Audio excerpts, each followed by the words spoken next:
வணக்கம் குட்டீஸ். இன்னைக்கு நாம நேர்மறை சிந்தனைகள் மற்றும் எதிர்மறை சிந்தனைகள் பத்தி பார்க்க போறோம். வாங்க கதைக்குள்ள போலாம். ஒரு ஊர்ல ராமுன்னு ஒரு பையன் இருந்தானா. அவன் ரொம்ப பயந்த சுபாவம் உள்ளவனா. எதுக்கு எடுத்தாலும் பயந்துக்குவானா.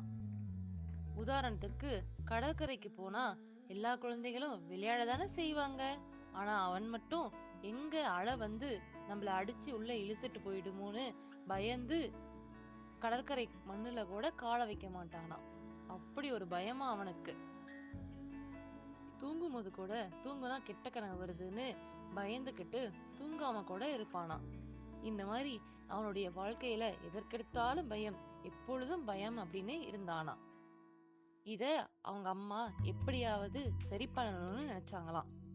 ஒரு நாள் ராமுவை கூப்பிட்டு, ராமு, நீ ஏன் எல்லாத்துக்கும் எதிர்மறையா நினைக்கிற? எதிர்மையை மாத்தி நேர்மறையா நினை.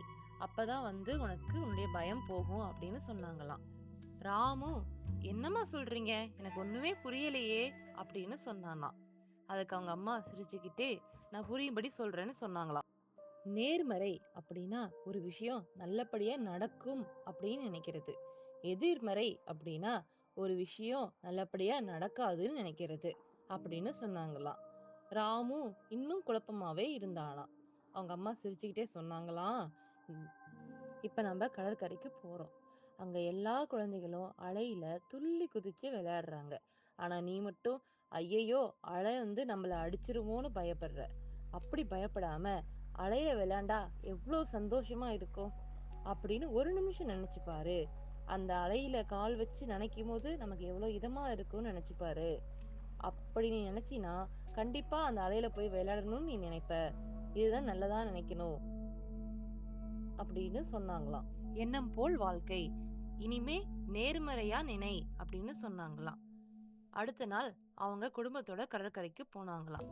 கடற்கரையில எல்லா குழந்தைகளும் அலையோடு விளையாண்டாங்களாம். ராமுவும் கடற்கரை நோக்கி போனானா, கடலை நோக்கி போனானா. அவனுக்கு திருப்பியும் பயம் வந்துருச்சான். ஐயையோ, அலை வருதே அப்படின்னு நினைச்சானா.